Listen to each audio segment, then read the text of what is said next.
Time is 12 o'clock. I call to order the Legislative Committee meeting. And today we have with us the Commission Chair, Rawlingson, and our State Director, Dr. Fry.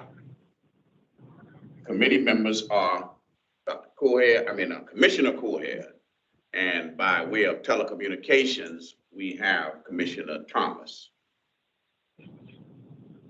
At this time, we'll have the statement of announcement read by Kimberly Adams Cochran.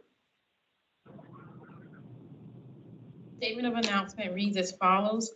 A meeting notice announcing the date, time, and place of the December 16th, 2021 Legislative Committee meeting was distributed on December 14th, 2021 to appropriate media and other groups or individuals who have requested notification.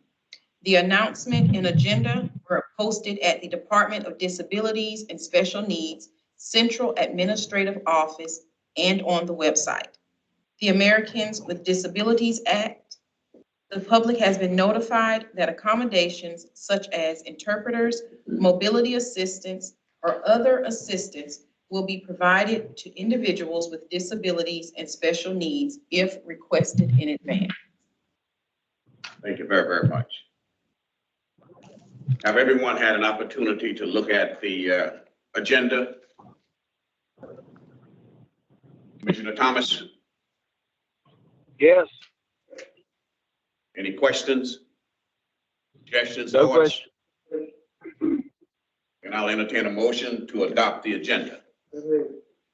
A second? Second. All in favor say aye. Ayes have it. Aye. Pending legislation. Mr. Tommy Winslow. Yes, sir. Thank you, Mr. Chairman. Pending legislation that we have right now in the General Assembly, again, because it is pending, is the same legislation that we have from the last session. Just to go over some of those, we have the COVID-19 Vaccination Employment Non-Discrimination Bill, which the title is fairly self-explanatory. We have the Disabled Senate Bill 264, which is the Disabled Self-Employed Development Trust Fund. We have a Senate Joint Resolution prohibiting subminimum wage for people with disabilities. SB 630. It has a companion bill in the House, 3731, and this requires the licensure of behavior analyst and assistant behavior analyst. That's not currently taking place, and this would place their licensure under the guide of LLR and the Counselors Board. Senate Bill 743, that is the bill that provides for the elimination of the DDSN Commission and makes DDSN a cabinet agency. These are all sitting exactly where they were before. So there's no movement on those. House Bill 3181, pending bill, that is qualifications for commission members. We talked about that at length at the last meeting. That bill would require, on the effective date of that act, that commissioners be required to complete a training course, that they would have certain requirements as to be a baccalaureate or advanced degree, or a family member suffers from intellectual disabilities, related disabilities, head injuries, spinal cord injuries, or other healthcare discipline. Which I thought was odd, specifically recognized institution of higher learning requiring face-to-face contact between students and instructors prior to completion of the academic program. Thought that was very specific, which would prohibit students who go to school online from serving on the DDSN commission. There's some points on that probably need to be taken. For example, a lot of people with disabilities actually do their education online. And so that would prohibit people who are disabled from serving on this committee. And then also the other part of that you said was that it was limited to family members of people with disabilities. Correct. That would eliminate people with disabilities. Now, if we just say they're family members, so that would be another point that needs to be addressed in that as well. We want to make sure that, for example, if Mary Catherine eventually wanted to serve on this commission, that she was able to, or Barry, or anyone else with a disability. So make sure that that's something they look at when they look at that legislation. Well, and the specificity of the qualifications just was, very interesting to me, because I'm, having served as the director of boards and commissions, and this being introduced before I got here, I don't know why that particular one, that one requirement stuck out to me. I guess because I myself, went to college online, and I don't think I got a poor education. So, but the fact that they put that in there usually signifies there's a reason. So, they are, here's how the actual wording of that: an expertise gained from professional or familiar caregiving of substantial duration in at least one of the following fields. So you could be a professional, or you can be a familiar caregiver, but it doesn't outline what substantial duration is. Yeah, I mean, it basically eliminates a person with a disability from being there unless they have a 4-year face-to-face college degree.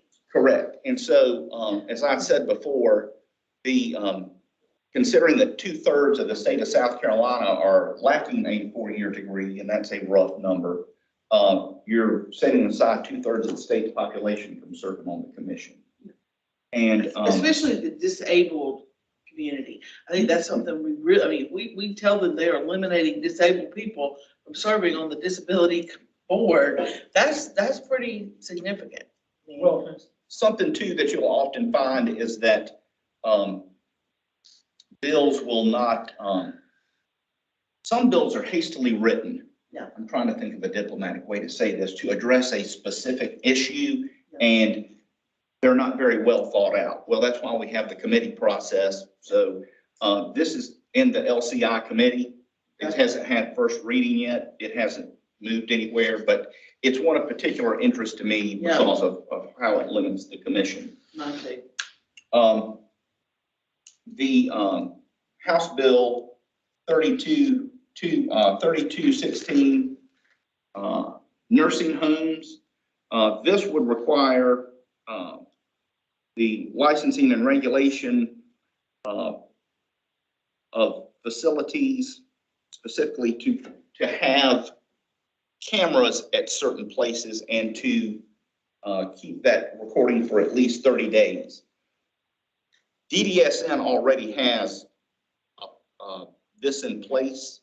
This, though, is specifically addressed at every facility exit an electronic entering monitoring system, and that would be a condition of licensure or relicensure. But this also addresses nursing homes, but it also addresses our regional centers and our other facilities through our local providers. So that's one that we need to look at. But as far as we go as a state agency, we already have that policy in process, and we're already doing that. So we're tracking this primarily for the providers that will be affected by this, because that'll be an expense to them. House Bill 3244. This is called the Employment First Initiative Act.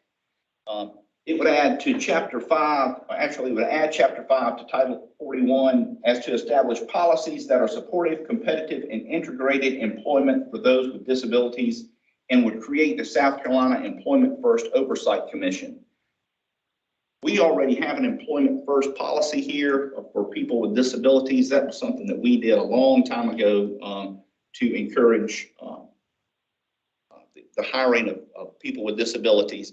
This would put it to every state agency.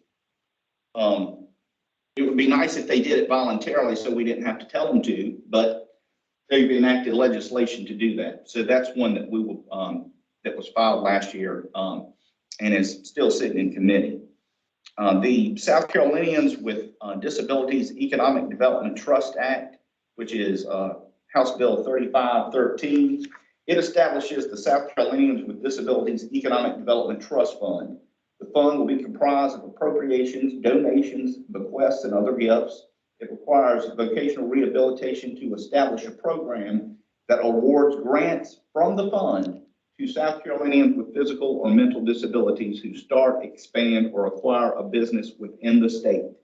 It allows vocational rehabilitation to administer the program or contract with another public or private entity to administer the program.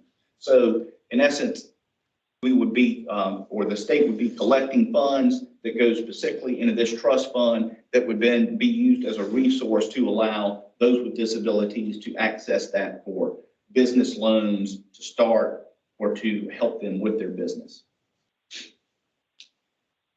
Not in this setting, but provide us, the details behind that issue so that we'll understand it thoroughly. That's a key and very important piece of legislation for those with disabilities, especially.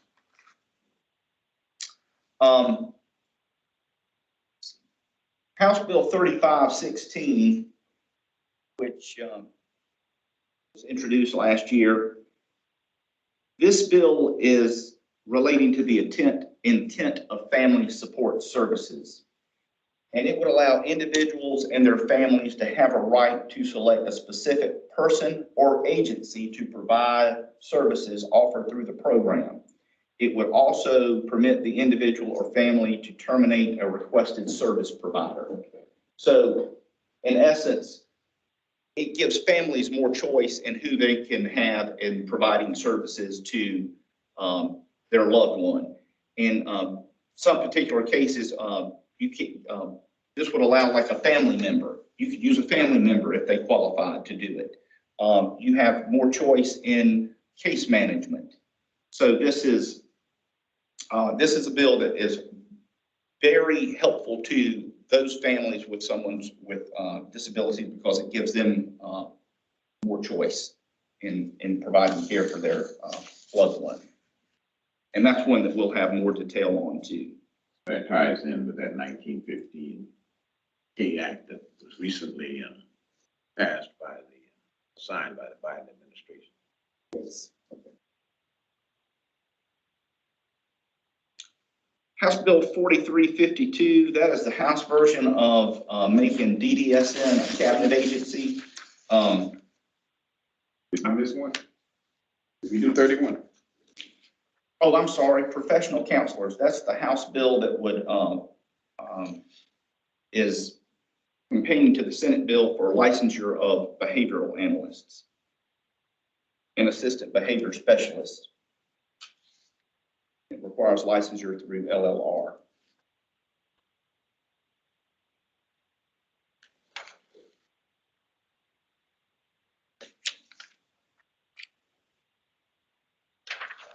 Got my notes a little out of whack here. 4352, again, that's the House version of Senate Bill 743 that would eliminate the commission, make DDSM a cabinet agency. We have had discussion with several folks about pros and cons of doing that. One thing that I've always liked to point out is that when you eliminate the commission and you go to a cabinet agency, there's a certain level of accountability and accessibility that you lose by not having a commission. Right now, providers, individuals we serve, their families, they have a mechanism now to where they can call their commissioner. Their commissioner can then act on their behalf with the Department of Disabilities and Special Needs to make sure that things are going according to their wishes or to find out what needs to be done. If you remove that intermediary step, There's really no need for an agency, not to say that it would be, but there's not any need for an agency to be as responsive because you have removed the quasi-political component of that agency. So it's actually very helpful, but I don't think we'll see a whole lot of movement on that this year. We could, but I don't think we will see a whole lot of movement on that. Have we had any meetings with, Housemember May and with, the senators that did the one, The Senate version? Yes. Have you Yes, met with them? we've met with several of those. We've met with So you them. met with Alexander and with May, correct? I have met with, we have met with Alexander. I have talked to Senator Peeler. Okay. So, but I'd like for us to sit down with May and just talk with him about it, and just explain, how we are moving forward in the process that we're going through to get us to the next steps at DDSN. Okay. If you don't mind. Because there's always the staffing question, because Yes. if this goes under the governorship, I'm just using that, Right. then that means that you're talking maybe a large number of, More likely than not, it would be assigned to HHS. okay, Um, but the staffing number would have to increase. right. So the budget, state budget would have to increase to accommodate. That's right. Am I correct? yes, That's a pretty huge number of increase in state budget. I just would like for us to meet with May at some point, you and maybe the chairman, and kind of get a feel for where he's at with this. So you set it up and then we'll check everybody's schedule. going into pre-filed legislation, this is one bill that, we're going to be following. It is, assault and battery on healthcare workers. It was introduced by Representative Moss from Cherokee County. This bill amends section 613-600 of the code, making it permissible to charge someone who assaults a healthcare worker during the discharge of their duties with assault and battery of a high and aggravated nature. Now, the definition of a healthcare worker pursuant to 4429-230 means a person who is licensed as a healthcare provider under Title 40, person registered under the laws of this state to provide healthcare services, an employee of healthcare facility as defined in section 44.7.13.10. So what does that mean? 44.7.13.10 defines a healthcare facility as acute care hospitals, psychiatric hospitals, alcohol substance abuse hospitals, nursing homes, ambulatory surgical facilities, hospice facilities, radiation therapy facilities, rehabilitation, residential treatment facilities for adolescents and children, intermediate care facilities for persons with intellectual disability, narcotic treatment programs, and any other facility which a certificate of need review is required by federal law or an employee physician's office. So I want to make sure that that bill was specific to covering people that may work for DDSN. What it would do is make a person of the offense of assault and battery by high and aggravated nature. Those are the elements of the crime that I've got here that are, it's great bodily injury to another person that results or the act is accomplished by means likely to produce death or great bodily injury. Person who violates this subsection is guilty of a felony and upon conviction must be in prison for not more than 20 years. Assault and battery of a high and aggravated nature is a lesser included offense of attempted murder as decided by 16-329. So it's got to be a pretty severe attack on somebody for it to rise to this level. So, but it would affect people who work for DDSN. So that's one of the reasons why we are watching it. And for it would affect people not who just work for DDSN, but work in the in our provider network. So I have a question about that. Mhm. If we have a person with an intellectual disability and they attack someone, that's not they don't necessarily understand what they're doing. correct. So how do they, I guess, to me, that's a kind of a, It is. It would be hard to arrest somebody that doesn't understand what they're doing. Correct. Okay. The reason I'm I'm saying that. saying that because the we reason I'm do saying have that workers way that get is, hurt, I'm sure, but I completely and totally see what you're saying, and I agree with that. yeah. Once again, when bills are written, that's why we're going to go through the committee process, is so that people can kind of check that out. This, I don't know that a lot of, or it was even thought of, that particular element was considered. That's something they need to look at. They need That's to have, correct. they're gonna have to determine if the person actually understands what they're doing. A lot of our situations, they don't. Absolutely. You're You absolutely could, correct on that. could I jump in with something here? Yes, sir. Yes. You could, I mean, mens rea is what you're talking about. MENSREA. Mens rea is Yes. intent, the issue of intent. And you could suggest as an amendment that the assaulting party, in the case of someone who is debilitated, the presumption would be that they lack mens rea. That takes you out of the category of somebody who's doesn't know what he's doing. So you could have the presumption that someone that is in one of the facilities with an intellectual disability lacks, and write these words down, lacks the mens rea necessary to convict under the proposed statute. That's just an idea. That's just an idea. Pronounce the word again and then spell it out so that they will know exactly what you're saying. Yes, sir. The word means intent, and it is MENS, mens rea, REA.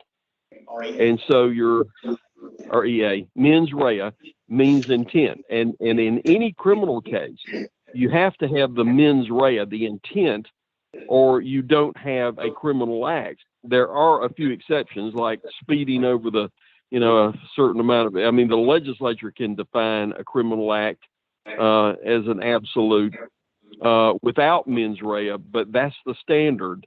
And all you have to do is have an amendment that says that if you have been designated with an intellectual disability in a facility so designated, then there is the presumption that the the patient lacks mens rea, that is the necessary intent to create the particular high standard that they set in the proposed bill. Do we need to try that on for size and see if the proposer of the amendment, of the bill can go along with that. I will. I'll talk to Representative Moss or Representative Dennis Moss. And I apologize, but I'm going to have to break off. I've got another meeting I have to go to, so I have to leave with that. Y'all forgive me. You are forgiven since it's Christmas. Thank you. Merry Christmas to you too, Mr. Chairman. Bye-bye. Okay. All right, so my question is should that be a recommendation, or what should happen now to what Chairman Robinson has brought up? Actually, I think that should be a recommendation. I think that we should recommend that to Representative Moss to consider that, because as Senator Thomas pointed out, they lack the state of mind to know what crime they're committing, so therefore. It's a good bill, but your question is very poignant, and I think that what we need to do, Director Fran.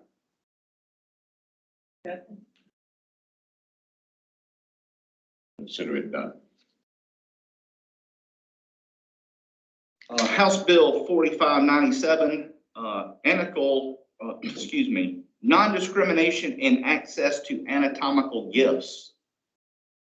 And this just means basically that you cannot deny an organ or a limb to a person because they're disabled to give it to someone who is not disabled. So the disability, you can't use that as a factor. The fact that it would ever be used as a factor is a surprise to me, but I guess this is a preemptive strike. So we're keeping an eye on that. Any thoughts on that, Dr. Core? I would think the ADA bill, 1980, something would take care of that. I'm surprised we have to do that. I would concur with that. And then House Bill 4600.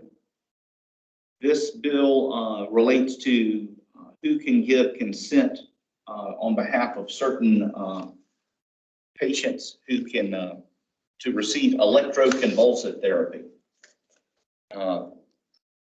Apparently there's an issue, or apparently there has been an issue with who can give consent to someone on behalf of someone to receive the electroconvulsive therapy. I actually didn't know we still did that, but apparently we do. And that's what that talks about. For the audience can you go into just a little bit more detail for the audience that's listening so that they'll understand more what you're saying? On electroconvulsive therapy, Yes. it's when electrical shock is applied directly to the brain in order to alleviate symptoms of mental illness, or it's been used to try to alleviate problems with epilepsy. Because I know that specifically because I have epilepsy, so that's something that when I was a kid and read about it, it scared me to death. That I thought, are they going to hook me up to something and try to shock my brain? But it's a method of therapy that at one point was very commonly used in psychiatry, I think, and in treating mental illness, but is very, very much frowned upon now, but not illegal. But I didn't know we still used it. I think that there are successful therapeutic uses of it. Dr. Cover certainly knows more than me, but I don't think it's always frowned upon. I would be reluctant for that to come out of this submission to say that, because I think there are some best practices related to it. Well, from an optic standpoint, it was frowned upon because it was. It may work on certain things, but Well, I know with me, Catherine, she has an electric stimulation thing that they put on her arms or they can put on their legs to help stimulate that kind of growth, but not on her brain. No, this doesn't affect like when you have a back injury and you have electrodes put in. No, this is actual directly applied to the brain that would try to Let's just watch alleviate that. whatever. Yeah, Problems. And really, that wraps up, the legislative activity that we've got going on. Here's the thing, as y'all know, y'all been through a legislative session before. When January gets here, all bets are off. Because then too, we're preparing for the budget. And then as those guys get around one another and start talking, then, they come up with all kinds of wonderful ideas that they need to make into law. So there'll be more bills that will be coming up on the radar screen in the coming weeks. I guess, yes, in the coming weeks. So we can address those when we need to. But outside of what we've discussed in this meeting, I don't see really too much of a need to take any kind of formal position on one thing or another other than what we've talked about in here. very good. This is posted on our website, is it, for the general public? That's posted on the website. Okay, so with that, I would invite those that are listening that if you have any thoughts or suggestions, by all means, please present it to this commission, and we will certainly take it into consideration. Submit those in writing. Yes, in writing, absolutely. Yes. And, Mr. Chairman, something else that I wanted to address too is, we have not proposed any legislative changes. We've not proposed, we have sent some regs in to be changed. just kind of routine housekeeping things on the regs. But we haven't proposed any legislative changes, and that is a good thing because we have a lot of changing going on right now within the agency. So it would probably be best to wait and see kind of how everything is going to shake out with this transfer for fee for service, the requirements that DDS Center is going to, or the obligations that it's going to have as far as working with HHS. So that's probably going to require, may require some legislative tweaks here and there. So the fact that we're not proposing any legislation is not something that I would, be very concerned about. It's just, there was a lot of, last session was much more busy for this agency than this session appears to be, other than it just carrying over. I would like to see y'all continue to meet with legislators and over the next month and a half, and even once they come back into session, And some active meetings. I think.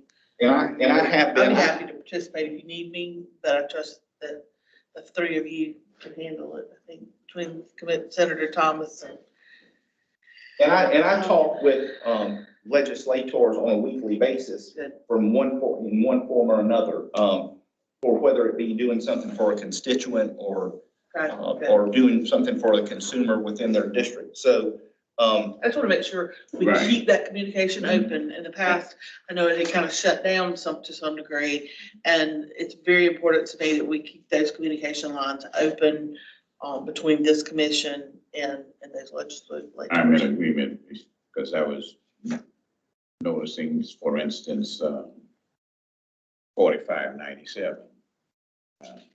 The ones that we highlighted, what we probably need to do is meet with those. So, Tommy, I would task you, there were some that we highlighted that we need to meet with those committee legislators and have a further discussion so that we can have valued input. So we'll follow your schedule, Dr. Fry. As long as I can get away from my wife, I'll be fine. Dr. Coher and Thomas is not here, but it's our job to carry out this to the best of our abilities. With that, Dr. Fry, you have any thoughts, comments? No, I agree that I think that, I know Tommy is attempting to schedule, sometimes I have to schedule 6-8 weeks out to get time with legislators, but he provides a biweekly report on who's he's reaching out with and the status on those. So we are continuing to reach out to make those relationships and keep them going. Yeah, I'm interested in 533. 533 is important to me. I want to see us make sure that passes with Senator Shealy. So let's keep a good eye on that and see what kind of changes they're going to make to it. And just see where we are with 533. I think 533 is an important bill to all of us. So why don't we do this then? Any of the commissioners that have any particular one that we need to look into, get with Mr. Winsor so that we can schedule. Yeah. Let's do it that way. So that, Dr. Coher, you have any thoughts, suggestions? Well, 533 is interesting to me because I think it could be a negative thing. Both ways. I'm concerned that it can't be too restrictive because that would put people out of work who enjoy what they're doing and it is productive for them. So that's not the deal that I'm concerned about. Yeah. That one can go both ways, and we just need to make sure it's protected. There's protections in there for people who want to be out in the community doing certain things. Okay. All hearts clear? Any other thoughts, suggestions before Santa walks out of here? Okay, I'm looking for a motion to adjourn. I'll have to second it for you since. Have been properly moved and second that we adjourn. All in favor, say aye. Ayes have it, so ordered. Meeting is adjourned.